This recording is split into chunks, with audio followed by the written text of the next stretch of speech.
Nobody retired gracefully in the Rocky Mountains. The men who tore the American West from the raw and bleeding earth were not rewarded with peaceful endings. No farewell celebrations, no gold watches, no slow fade into a glorious sunset. The frontier was not in the business of happy conclusions. It was a merciless, grinding machine of hostile terrain and savage geography that extracted a daily payment in blood, shattered bone, and broken human minds. For well over a century, Hollywood studios and pulp fiction writers have deliberately polished and sanitized the true legacy of these American mountain men, portraying them as unbreakable, silent heroes who mastered the wilderness and disappeared into legend with their rifles slung casually over their shoulders.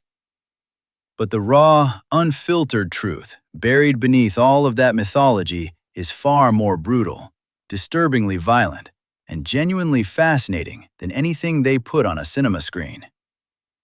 When you peel back the romanticism, what you actually find is a world operating with absolutely zero margin for error. A single snapped twig, an unexpected drop in air pressure, a wet firing pan on a flintlock rifle. Any one of these tiny failures could produce a rapid and agonizing death. Some of these legendary figures were cut down in violent ambushes that were over in less than 60 seconds. Some were betrayed by the very native people they had lived alongside, married into, and fought beside for years. And others, men who had survived hand-to-hand combat with grizzly bears, walked through apocalyptic blizzards that froze their horses solid, and crossed thousands of miles of completely unmapped hostile country, were ultimately brought down by the most ordinary, invisible, and undignified enemies imaginable. Today, we are tearing away the campfire mythology and the Hollywood fabrications permanently. We are going deep into the raw historical record to expose the exact, brutal, and thoroughly documented final moments of 9 of the greatest frontier legends America ever produced. We are breaking down the last desperate hours of men like Jedediah Smith, Hugh Glass, John Colter, and Liver-Eating Johnson. This is not a romanticized tale of the Old West. This is the blood-soaked, disease-ridden, and frost-bitten reality of what manifest destiny actually looked like up close. Welcome to the true account of how the West was built, and how the men who built it were ultimately destroyed. To truly understand how Jedediah Strong Smith died, you first need to understand just how extraordinary a man he was. While most of his fellow 19th century mountain men were hard-drinking, barely literate brawlers who burned through their trapping earnings on whiskey and gambling at the summer rendezvous, Smith was something entirely different. He was deeply religious, exceptionally well-read, and unnervingly quiet. He moved through the most lethal landscapes on the continent, carrying a Bible in one hand and a heavy .53 caliber Hawken rifle in the other. He survived circumstances that should have killed him 10 times over and possessed a tolerance for pain that seemed to border on the physically impossible. His resilience was the stuff of frontier legend. He once survived a completely unprovoked grizzly bear attack in the Black Hills that left the animal's jaws closed entirely around his skull, ripping his scalp away from his head and leaving his right ear dangling by nothing more than a thin thread of torn cartilage. Covered in blood and deep in shock, Smith did not panic. He calmly instructed a terrified companion to locate a needle and heavy thread from their supplies, and then quietly directed the shaking man on exactly how to sew his face and scalp back together in the open wilderness with no pain relief of any kind. And then he carried on.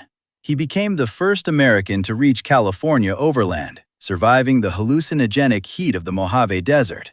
He endured coordinated massacres launched by the Mojave and Umpqua tribes that wiped out entire expedition parties around him. By any measure, he was a survivor operating at the highest possible level. But the frontier operates on pure mathematics, and even the most brilliant and hardened veterans eventually face the number that kills them. By the spring of 1831, Smith had done something almost nobody in his world managed to do. He had survived the fur trade and actually walked away from it. He had converted his fortune, sold his partnership stake, and purchased a solid brick townhouse on the civilized streets of St. Louis. He was 32 years old, wealthy, and completely safe. But the psychological gravity of the West never released its grip on him. When old companions came calling and asked him to help finance and lead one final massive wagon train along the Santa Fe Trail, a hugely profitable but notoriously deadly commercial route cutting through the Southwest, Smith could not bring himself to say no. In late May of 1831, the wagon train pushed into the dreaded Cimarron Desert, a punishing, sun-scorched wasteland stretching across the hostile borderlands of present-day Kansas, Colorado, and Oklahoma. It was an abnormally dry season. The party exhausted its water supply completely. As the temperature climbed past 100 degrees, the heavy draft oxen began collapsing and dying of thirst where they stood, and the desperate men began drinking blood from their dying mules just to keep their throats from swelling shut. Smith, operating as the lead scout and refusing to let his men perish, rode out alone into the shimmering heat mirages to locate a water source. Tracing the bone-dry bed of the Cimarron River, he eventually found a low depression in the sand. He dismounted, secured his horse, and began digging down into the riverbed with his bare hands until cool, muddy water began slowly seeping up into the hole. But as the legendary mountain man bent down to drink from that shallow pool, the silence of the desert shattered. He was completely surrounded, without any warning, by a fast-moving Comanche hunting party. There was no attempt at communication, no negotiation, and no hesitation. The Comanche were the undisputed masters of the southern plains, and they saw a lone and heavily armed white man kneeling uninvited in their territory. Realizing instantly that he was cut off from his horse and completely trapped, Smith did not raise his hands. He understood exactly how this was going to end. The account of what happened in those final 60 seconds came directly from the Comanche themselves, passed along months later to Mexican traders in the markets of Santa Fe. Without saying a word, Smith raised his heavy rifle and fired from the hip, killing the Comanche chief on the spot. In the immediate and violent retaliation that followed, a Comanche warrior on horseback rode past and drove a heavy, iron-tipped lance clean through Smith's back, piercing both his heart and his lungs. The man who had survived grizzly bears and trackless desert died choking on his own blood in the sand. His body was abandoned to the sun and the scavengers. His remains were never recovered, his bones scattered across the desert floor. The only confirmation of his death came weeks later, when his custom pistols and silver-mounted rifle turned up in the Santa Fe markets, sold there by the Comanche. If you know the name Hugh Glass, you already know the story of the bear. In 1823, while hunting for the Ashley Henry expedition, Glass was mauled to the absolute threshold of human survival by a mother grizzly protecting her cubs. His throat was torn open, his back was shredded down to the ribs, his legs were severely broken. His companions, John Fitzgerald and a young Jim Bridger, believing he could not possibly survive, took his rifle, his knife, and his supplies and left him in a shallow grave to die. Glass regained consciousness alone in that grave, and what followed became the defining survival story of the entire American frontier. He crawled, dragged, and forced his rotting and gangrenous body across more than 200 miles of hostile, unmapped territory. He kept himself alive by consuming raw rattlesnakes, allowing maggots to clean the dead flesh from his wounds to prevent fatal infection, and driving himself forward on nothing but a consuming rage for revenge against the men who abandoned him. But the story that history remembers almost never includes what came next. Glass did eventually track down both men, but he did not kill Fitzgerald, because executing a United States Army soldier would have meant his own death by hanging.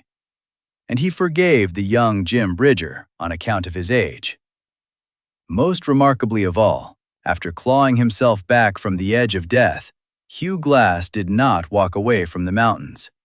He went straight back to work, trapping. The terrible irony of Hugh Glass is that a man capable of surviving the most extreme physical violence that the natural world could throw at him was eventually destroyed by the very human danger he had successfully avoided for over a decade. 10 years after the bear attack, in the bitter, deep winter of 1833, Glass was working as a meat hunter for the garrison at Fort Union, a remote trading post on the frozen upper banks of the Missouri River. The surrounding country was violently hostile to American furmen, a generational blood feud that showed no signs of cooling. In the dead of winter, with temperatures hovering around 30 degrees below zero, Glass and two companions walked out onto the thick, frozen surface of the Yellowstone River to hunt bighorn sheep. The river was a vast, flat, blinding white expanse of ice, completely exposed in every direction, offering absolutely no cover of any kind. They never detected the ambush.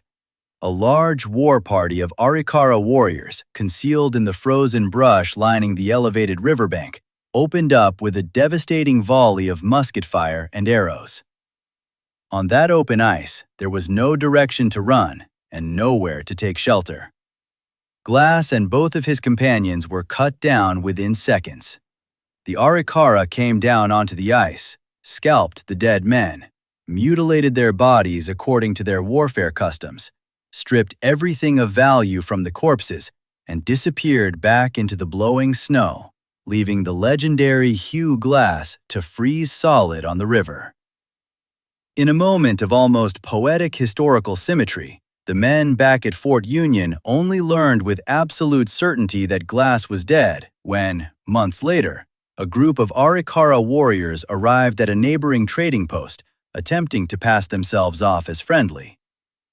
A sharp-eyed veteran trapper noticed that one of the warriors was carrying a very distinctive, custom-built flintlock rifle. It was the exact weapon Hugh Glass had dragged 200 miles across hostile territory to reclaim from the men who had stolen it and left him to die. The Revenant had finally been put in the ground for good. John Colter was the original blueprint for the American mountain man. A hardened and disciplined veteran of the Lewis and Clark expedition, Colter looked at the civilized Eastern world the expedition was returning to and simply wanted no part of it. He chose to stay behind in the untamed wilderness when everyone else went home. He became the first person of European descent known to have entered the extraordinary geothermal landscape that is now Yellowstone National Park, returning to the trading posts with wild accounts of boiling mud pits, smoking rivers, and erupting geysers that the civilized public dismissed entirely as frontier hallucinations, mockingly calling the region Colter's Hell. But his most extraordinary feat of survival came in the autumn of 1809. While trapping beaver in the Three Forks region of Montana, Colter and his partner John Potts were surprised by a massive Blackfoot war party numbering in the hundreds. Potts panicked, fired on a warrior, and was immediately hacked apart and turned into a pincushion of arrows where he stood. The Blackfoot, recognizing Colter as a man of exceptional ability, decided to make a game of him rather than simply kill him where he stood.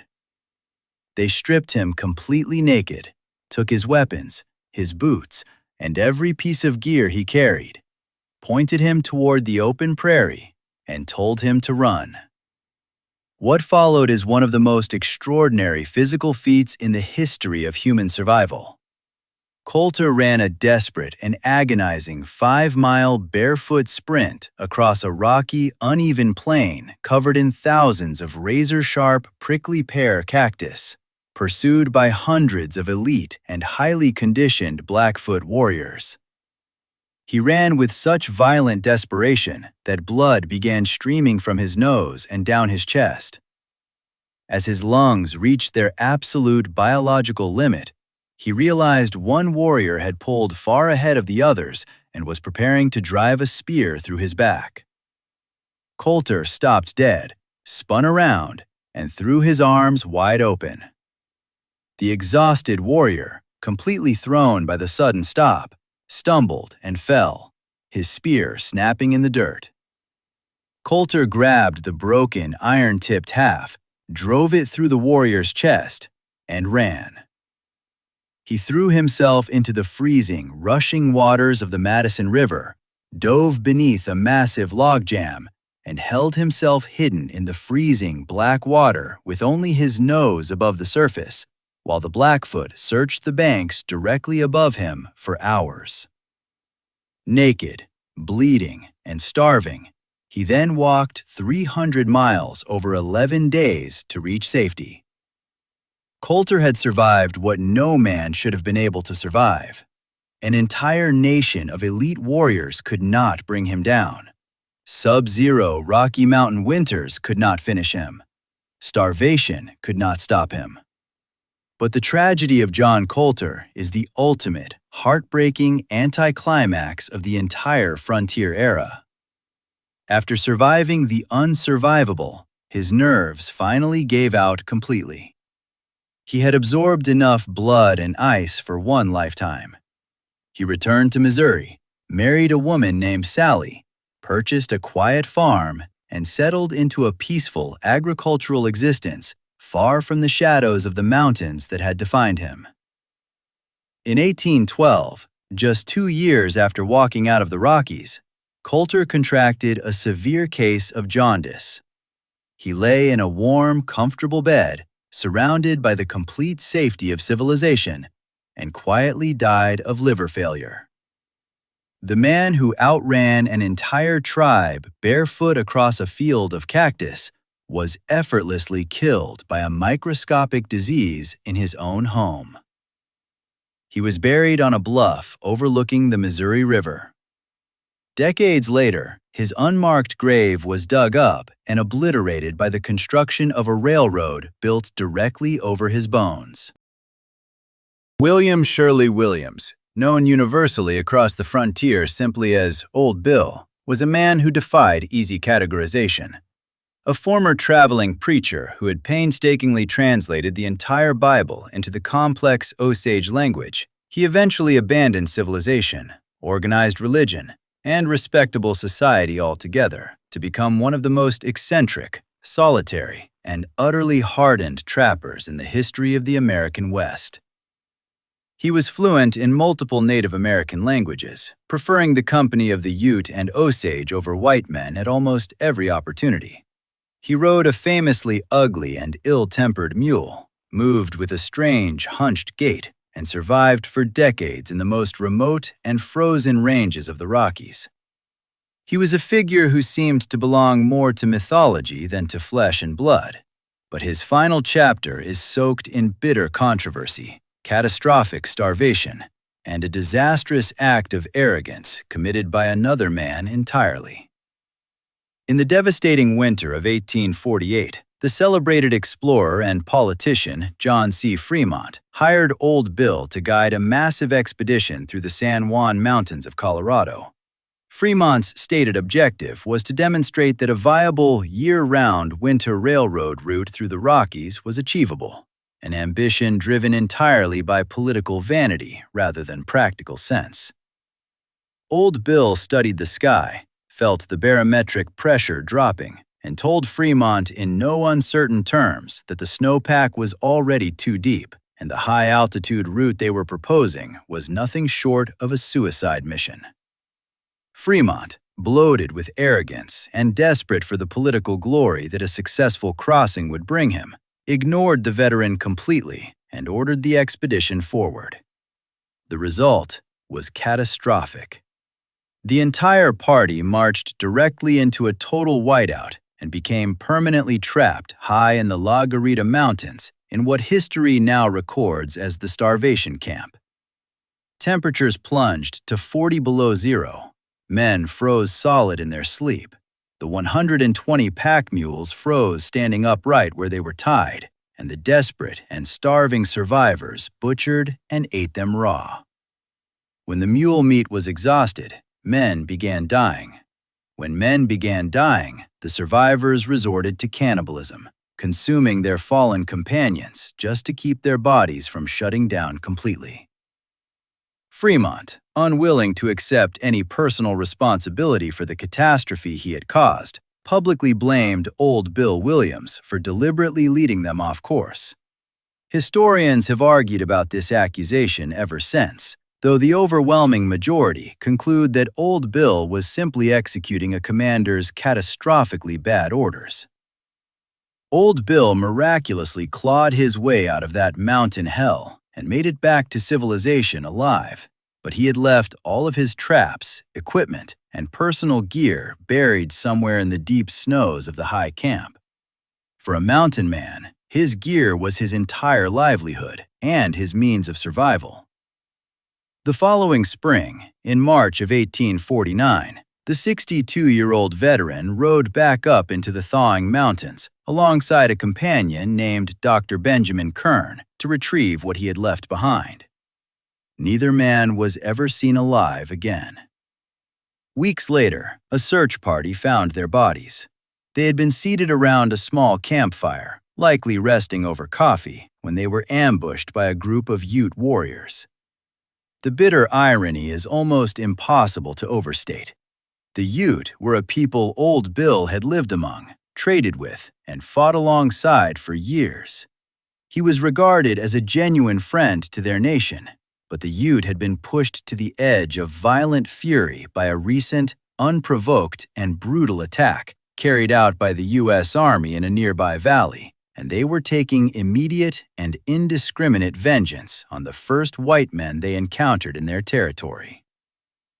Old Bill Williams, the man who spoke their language without an accent, was shot through the back and killed instantly before he could open his mouth to say a single word of greeting.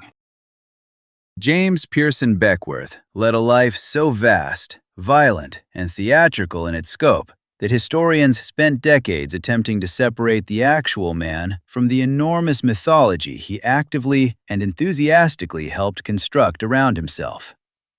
Born into slavery in Virginia, Beckwourth was freed by his white father, headed west, and systematically reinvented himself as a celebrated fur trapper, an intrepid explorer, and one of the most feared fighters on the entire frontier.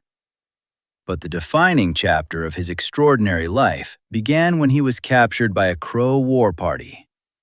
Rather than torture and kill him, an elderly Crow woman stepped forward and claimed that the dark-skinned Beckwourth was in fact her long-lost son, stolen away by a rival tribe years earlier. Beckwourth did not merely endure his time among the Crow. He embraced it completely and thrived within it. He rose to become a highly decorated war chief, adopted every aspect of their culture, took multiple wives, and led devastating mounted raids against the Crows' sworn enemies, the Blackfoot.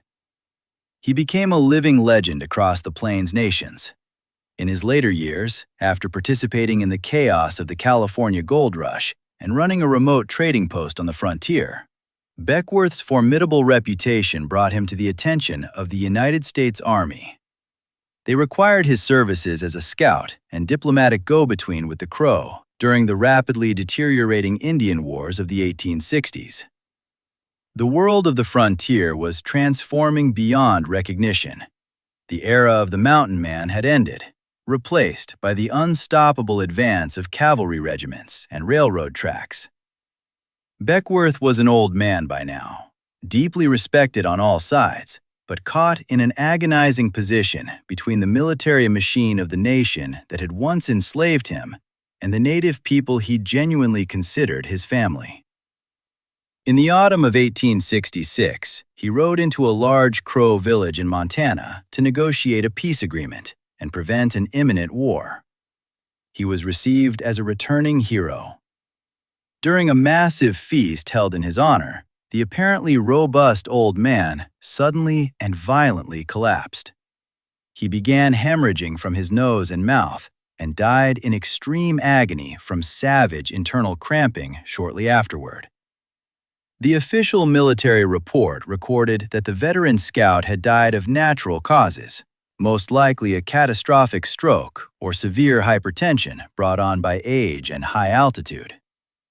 But the enduring whispered legend of the frontier tells an entirely different and deeply psychological story. According to the oral traditions of the Plains peoples, the Crow elders had come to understand that their era of freedom was ending. The white settlers were arriving in numbers that could not be stopped, and their entire way of life was being methodically erased. They revered Beckwourth beyond all measure. They believed that his presence among them brought absolute luck and invincibility in battle. And so, the legend claims, they deliberately poisoned the feast they had prepared in his honor, slipping a lethal dose of native toxin into his food. They did not do this out of hatred or malice or anger. They did it out of a desperate, profound, and deeply twisted form of love. They poisoned their greatest war chief so that his spirit would remain permanently bound to the Crow Nation, so that his ghost would protect their hunting grounds forever, and so that he could never be taken from them by the encroaching world of the white man. When most people picture a classic American mountain man, they see a rugged and solitary figure living entirely off the land, dressed in greasy animal skins, completely disconnected from civilization and commerce. But the frontier was not only a wilderness, it was a massive and ruthless commercial enterprise, and David Edward Jackson was one of its most capable and hard-driving executives. Jackson was a managing partner in the legendary Rocky Mountain Fur Company, operating alongside celebrated names like Jedediah Smith and William Sublette. While Smith was out crossing deserts and getting mauled by predators, Jackson was the operational backbone who kept the brutal logistics of the entire enterprise functioning. He spent frozen and isolated winters deep in the snow-choked valleys of the Rockies, managing trappers, negotiating with hostile tribes, and maintaining the company's dominance over the beaver pelt trade that was fueling the fashion industry across Europe. The strikingly beautiful Jackson Hole Valley in Wyoming carries his name to this day, a permanent geographical monument to the years of grueling, sub-zero isolation he endured there. Jackson survived hostile tribes, survived the killing cold that broke lesser men, and survived the cutthroat financial violence of the fur trade. He made an enormous fortune and eventually moved out of the Rockies to enter the highly dangerous world of the Santa Fe trade, pushing vast herds of mules and heavily loaded wagons across the burning deserts of the Southwest. But just like John Colter before him, the wilderness that had tried so hard to kill him ultimately could not, while the invisible decay of civilization managed effortlessly what grizzly bears and hostile warriors could not. By the late 1830s, his physical health began collapsing rapidly. Decades of sleeping on frozen ground, enduring violent swings of extreme weather, and pushing his body to its absolute biological limits had systematically destroyed his immune system. He retreated to the comfortable town of Paris, Tennessee, seeking rest and the rewards of the wealth he had accumulated. In the late winter of 1837, the hardened frontier executive contracted typhoid fever, a waterborne bacterial infection that routinely ravaged the crowded and unsanitary towns of the 19th century. It caused severe internal hemorrhaging and a consuming fever that could not be broken. The man who had commanded hundreds of trappers across the deadliest landscapes in North America, the man whose name was permanently carved into the most breathtaking valley in the Rocky Mountains, died in a sweat-soaked and foul-smelling bed in Tennessee. He was completely erased from the memory of the modern world that paved its cities and highways directly over the trails he had bled to establish. Christopher Kit Carson is almost certainly the most famous and extensively documented frontiersman in the history of the United States. He was physically small and soft-spoken, but he carried a reputation for lethal efficiency so formidable that hardened killers reportedly crossed the street rather than risk an encounter with him. He guided John C. Fremont across the unmapped Rockies, fought with brutal effectiveness in the Mexican-American War, and served with distinction as a Union officer throughout the Civil War. He was a ruthless Indian fighter who later became an Indian agent, personally overseeing the Scorched Earth campaign and forced relocation of the Navajo people that history records as the Long Walk. Carson was a man who spent his entire adult life operating at the bleeding edge of violence. He survived hundreds of close-quarter skirmishes and large-scale battles where the air was physically thick with arrows, musket balls, and artillery fragments. He appeared to possess some kind of supernatural immunity to being killed in combat. But Kit Carson did not die in any blaze of glory. He did not fall in battle. He died slowly, agonizingly, suffocating on his own blood over the course of years. In 1860, while on a hunting trip in the San Juan Mountains, Carson was leading his horse along a steep and treacherous mountain trail when the animal lost its footing, slipped, and tumbled violently down the ravine, landing with its full weight directly on top of Carson. He survived the immediate impact, but sustained catastrophic internal injuries concentrated in his chest, neck, and cardiovascular system. Deep inside his throat, an aortic aneurysm, a dangerous ballooning of a weakened arterial wall, began its slow and inexorable growth. As the years passed, the aneurysm pressed with increasing force against his windpipe and vocal cords. For 8 long years, the most feared scout in American history slowly choked. His famous commanding voice deteriorated to a raspy and painful whisper. Eating became an ordeal. By the spring of 1868, he was a frail and hollowed-out shadow of himself, confined to Fort Lyon in Colorado.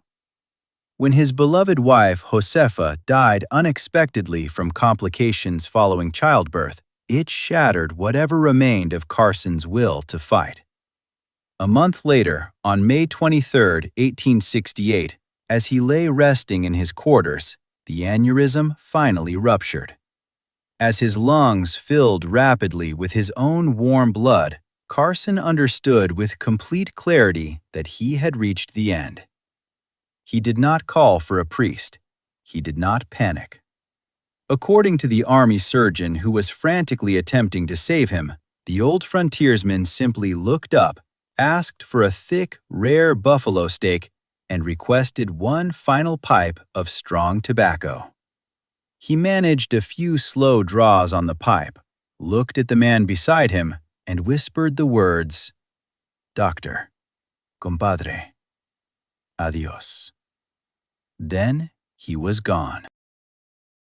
Joseph Meek was the loudest, most flamboyant, and most outrageously larger-than-life personality the Rocky Mountains ever produced. While his fellow trappers tended toward the brooding, suspicious, and intensely solitary, Meek was boisterous, wickedly funny, and spectacularly dangerous when a fight presented itself. He once survived a hand-to-hand encounter with a full-grown grizzly bear by stabbing it repeatedly in the face until it gave up and left. He took multiple native wives, ruled the summer rendezvous like a king, and navigated the golden age of the beaver trade with a permanent grin carved across his face. But as the 1840s closed in, European fashion abandoned beaver felt in favor of silk, and overnight, the entire economic foundation of the mountain man's world collapsed.